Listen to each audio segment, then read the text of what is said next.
السلام علیکم ورحمۃ اللہ وبرکاتہ۔ سائل کا سوال ہے کہ رمضان المبارک میں تواتر کے ساتھ قنوت وتر پڑھنا کیسا ہے؟ امام ترمذی رحمہ اللہ ترمذی شریف کے اندر اس حوالے سے ذکر کرتے ہیں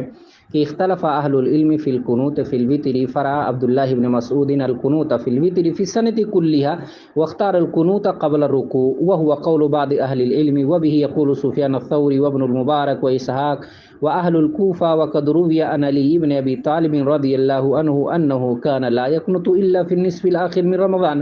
وكان يقنط بعد الركوع، وقد ذهب بعض أهل العلم إلى هذا وبه يقول الشافعي وأحمد۔ امام ترمذی کے ذکر کرنے کا مطلب یہ ہے، وہ فرماتے ہیں کہ اس سلسلے میں اہل علم کے درمیان اختلاف رہا ہے۔ عبداللہ ابن مسعود کی رائے یہ تھی کہ پورے سال قنوت وتر پڑھنا چاہیے، اور اسی طرح سے علی ابن ابی طالب رضی اللہ تعالیٰ عنہ کے قول کے مطابق کہ قنوت وتر 15ویں رمضان سے شروع کیا جائے۔ یہ صحابہ کرام کے درمیان اختلاف رہا، اور علی رضی اللہ تعالیٰ عنہ کے اسی قول کو لیا ہے امام شافعی اور امام احمد وغیرہ نے۔ اسی وجہ سے شیخ الاسلام ابن تیمیہ رحمہ اللہ فرماتے ہیں کہ بعض صحابہ کرام جو ہے پورے سال پڑھتے تھے، بعض صحابہ کرام صرف رمضان میں پڑھتے تھے، بعض صحابہ کرام صرف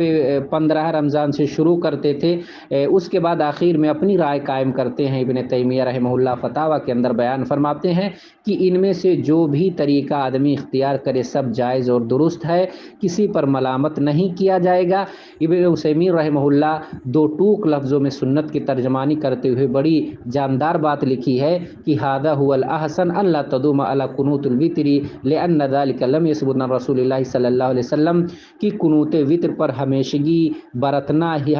نہ برتنا ہی بہتر ہے، کیونکہ یہ مداومت نبی کریم صلی اللہ علیہ وسلم سے ثابت نہیں ہے، اور یہی قول زیادہ درست ہے کہ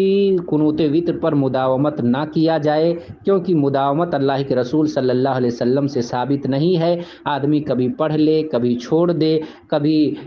جو ہے نہ پڑھے، اور اسی طرح سے اگر کوئی پڑھتا بھی ہے تو ہم اس پہ جو ہے لان تان نہ کریں، اسے ملامت نہ کریں، کیونکہ اللہ کے رسول صلی اللہ علیہ وسلم سے مداومت ثابت نہیں ہے۔ لیکن صحابہ کرام سے کچھ روایتیں ملتی ہیں، بعض صحابہ کرام مداومت برتتے تھے، اور اسی طرح سے بعض صحابہ کرام جو ہے صرف 15 رمضان سے